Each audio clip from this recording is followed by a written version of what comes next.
es uno de los presos más enigmáticos del país y de mayor perfil bajo, aunque su alias es casi una delación. Lo llaman la máquina de matar. En su celda, guarda un sobre con fotos en tono sepia. Allí se lo ve a un niño de ojos celestes, cabeza rapada y ceño fruncido que aparece serio. Posa con uniforme y arma de juguete, junto a su madre en un campo de girasoles y con sus conejos apilados en cajas de cartón. El escenario es Tambov, Siberia, donde en 1919 una rebelión de campesinos se levantó contra los bolcheviques durante la Guerra Civil Rusa. A los 50 años, Klimovstelmaj Volodymyr sigue rapado y con la mirada fija, tampoco sonríe. Y no tiene motivos. Añora los recuerdos de su infancia y los 40 grados bajo cero de su ciudad. Ahora lo tienen a maltraer, según él, la cumbia villera a toda hora, las chapas de la cárcel de Florencio Varela, que parecen cocinarse a fuego lento cuando la temperatura supera los 30 grados, y una condena a cadena perpetua. El ruso mete miedo, nadie se le anima a sostenerle la mirada. Es capaz de hacer un arma con una lapicera, cuenta uno de los guardias de la unidad penal número 24 de Florencio Varela. Ahora Klimov está en la cárcel de General Alvear, donde hace poco más de 3 años se fugaron los hermanos Martín y Kristan Lanata y Víctor Schillaci. Klimov tiene conducta ejemplar, pero que no lo entusiasma hacer artesanías o estudiar derecho, como a muchos de sus compañeros. Sigue detenido y nunca obtuvo ningún beneficio para salir, confirma a Infobae una fuente del servicio penitenciario bonaerense.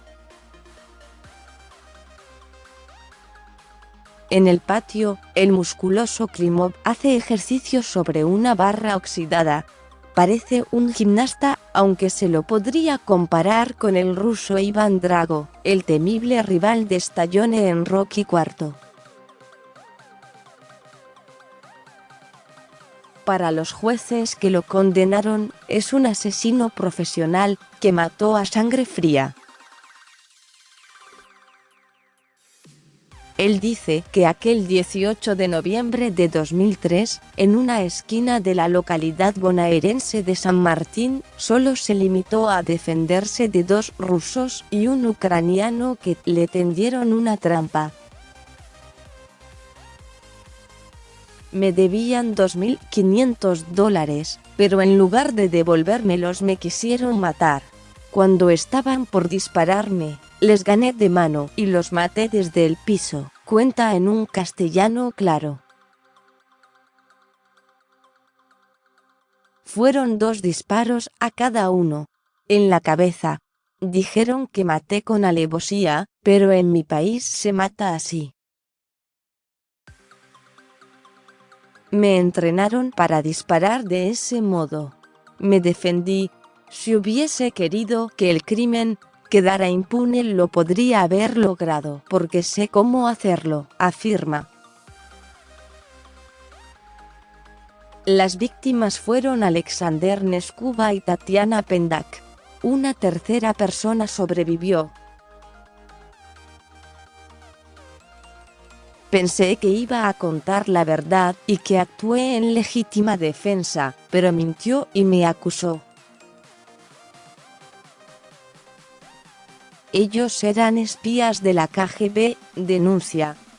Klimov muestra fotos y documentos de su paso por el ejército ruso. Dice que en 1985 combatió para la Unión Soviética en Kabul contra los talibanes de Afganistán. con orgullo, exhibe una medalla que logró como soldado especial de primera clase, experto en manejo de armas y granadas, adiestramiento de perros, conducción de tanques y escalada de montaña. Fui francotirador y aprendí a desarmar explosivos. Me hirieron muchas veces y tengo varias cicatrices y piel injertada, se jacta. En la guerra, que fue por el petróleo, muchos de mis compañeros volaron en medio de explosiones o ráfagas de ametralladora, cuenta. También dice que formó parte de la policía militar durante 16 años e integró el Grupo Especial de Operaciones y Búsqueda de Prófugos de la Cárcel de Máxima Seguridad de Moscú. En comparación con las cárceles rusas, el penal de Varela es un sanatorio. Allá los muros son mucho más altos, hay rejas por todas partes y alambrados electrificados con 500 voltios. Escaparse es ir a la muerte. Al fugitivo se le lanzan los perros. Yo los perseguía en el helicóptero. Teníamos la orden de matar. No podían volver vivos. Algunos morían mutilados por los osos que nos ahorraban el trabajo, recuerda. Una de esas búsquedas, que concluyó con 6 presos asesinados, asegura que le hizo ganar enemigos de la mafia rusa. En 1993 un camión aplastó a mi mujer y a mi hija de 10 meses. Luego, en medio de apuestas clandestinas, asesinaron a mi hermano, campeón de boxeo, confiesa mientras dibuja en un papel la secuencia del camión que mató a su familia. En 1999 dice que escapó de la mafia. Llegó a la Argentina con un amigo y trabajó como custodio privado de un empresario que solía pasearse con su maletín lleno de dólares. Tras la condena, su primer destino fue el penal de Sierra Chica, donde 3 presos lo amenazaron con una faca. Dice que les dio su merecido, a mano limpia, y los mandó al hospital. Sé defensa personal, artes marciales, y con un movimiento puedo inmovilizar a alguien. Muchos presos me tienen miedo y ni siquiera se animan a dirigirme la palabra. Cuando practican boxeo con una bolsa, me voy para no lastimarlos. Después de desplegar su currículum sellado a sangre y balas, la pregunta es inevitable. ¿A cuántas personas mató? En mi foja de servicios del ejército ruso figuran más de 300 enemigos caídos en combate. En la Argentina maté a 2. Y me encarcelaron de por vida.